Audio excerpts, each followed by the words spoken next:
Good afternoon, ladies and gentlemen. Art DiBenedetto, Superintendent of Schools.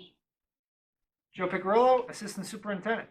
We're here to update you on a few items with regard to leadership in the district. In September, I will be finishing my third year as superintendent, or rather as an employee of Hopatcong. I will actually be ending my superintendent title as of June 30th, and I am very, very, very pleased that Mr. Piccirillo will be taking over the superintendent position starting on July 1st. Now, why would that happen? Some people have asked. My reasons are numerous. I've been doing this a very long time. This is my 49th year as an educator.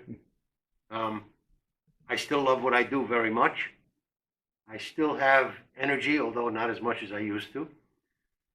I am part of a team here in Hopatcong made up of the community, teaching staff, Board of Education, administrative staff, part of a team that has done a good deal of good stuff for kids in my 3 years.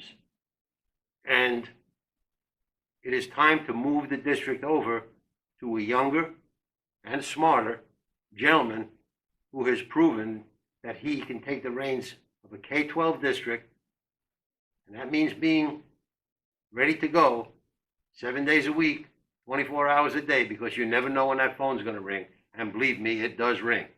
And it's time for energy to take over. And as I said, I'll be stepping down June 30th from the superintendent position. I will, however, stay on 3 months in some other capacity. Joe, what is the title that I'm going to have? Do you know? Planning, Director of Planning, Research, and Evaluation. Which is an interesting title, to say the least. But I will be here to assist the new assistant superintendent, who we have been blessed to have excellent applicants for that position. I'll be here to work with Joe for 3 months and then work with the new assistant superintendent for 3 months and do whatever is necessary. As you know, Joe and I have blended the jobs. When you speak to Joe, you're speaking to the superintendent and vice versa. And it's been a great ride. Joe, talk about the succession, and then we'll talk about some of the good things that have happened in 3 years. Sure. So let's start off by saying I'm very excited and honored to serve the Hopatcong Borough Schools in this new capacity beginning on July 1st. And I have to, of course, can't even state that without also stating that I will miss this man greatly. He's been a great mentor to me, a great partner in leading the district in my 2 years here as assistant superintendent. I know that this district has had so many changes in leadership over the last decade or so, and I feel as if now we're starting to have some stability with me and Mr. D, and I'm hoping just to keep that momentum of stability. And God willing, I'm here with you for a very long time. So I am just very honored and excited to serve. One of the things that you should know is the core beliefs that Mr. D shares are those same beliefs that I share. And those are that as a comprehensive school district, we serve students in pre-K through grade 12, and our job is to give them the best education whatever student comes through our door. So that means whether it's the 25% of our students that have special needs, whether that's the increasing students that are English language learners, whether that are students that are new to this country, whether that are students that are part of Hopatcong families that have been here for generations, whether you are going to go on to college, whether you're going to go on to the workforce or a 2-year college, our job is to serve every single child and help him or her reach their dreams. That's our job. Now, that's a huge monumental task, but it's one that we take very seriously. Mr. D lived his life trying to help kids, and I have very high expectations for myself that I can continue in that tradition. So that's just want to thank the community that has been here with me the last 2 years in my assistant superintendent role. looking forward to the future, and I'm honored to serve. Mr. D, as he said, will be around for 3 months to work with me and the new assistant superintendent. That assistant superintendent will be announced shortly. We have not finalized that as of yet, but I will reach back out to share that information. All I can share at this time is we had tremendous interest in the position, and I look at that as a great reflection of the positive buzz that we're creating here in Hopatcong. People from all over the state and even outside the state looking to work and continue in the work that we've been doing here. Well stated, Joe. So in 3 years, and again, it's not quite 3 years, but I have never found a place that is as good to work in as Hopatcong is. Example, I had just started a few months, and I had to call the board president up and tell him that I had to close the school because the Hudson Maxim heating system had a difficulty that was causing floors and door frames to heat up so that it was not safe. I will never forget, that was a Thursday.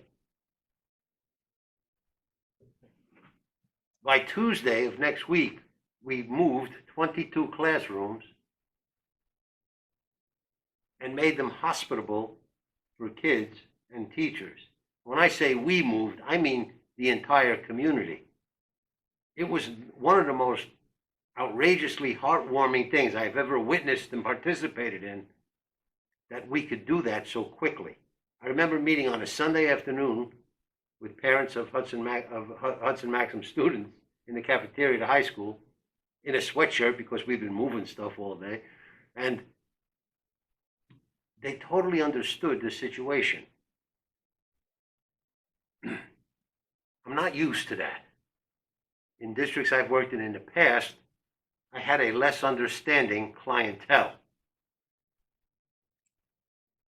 When I talked to the board about moving the 8th grade to the high school, the board was fine with it. I thought the community might be a little distraught. The community accepted it almost 100% piecemeal, no resistance. Not used to that. When we spent a year, my first year before Joe got here, doing needs assessment on what needed to be done, we knew that the high school needed to be a more comprehensive experience. And Joe came in with his expertise, and we started CTE programs, and we have made the high school a high school for, as Joe said, to serve every child. And we are very, very proud of that. We sold some land we had up near the satellite towers and had an influx of $2.1 million, which the Board of Education allowed us to use for new initiatives, but not to support the regular budget. That was the wisest decision I've ever had a board make, because that enabled us to do things that we would not have been able to do. And over a 2-year period, we spent a good portion of that money starting new programs that have been well supported by our student population.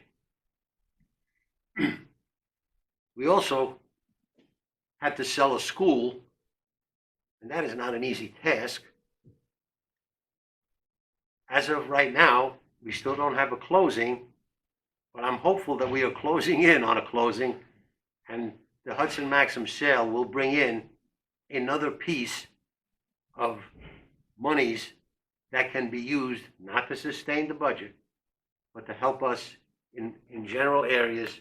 And it's not even initiatives anymore. It's stuff that we may need to do that we would have struggled to do. Because my best accomplishment in this district has been dealing with budgets that have lost significant state aid. We lost $2.2 million in state aid.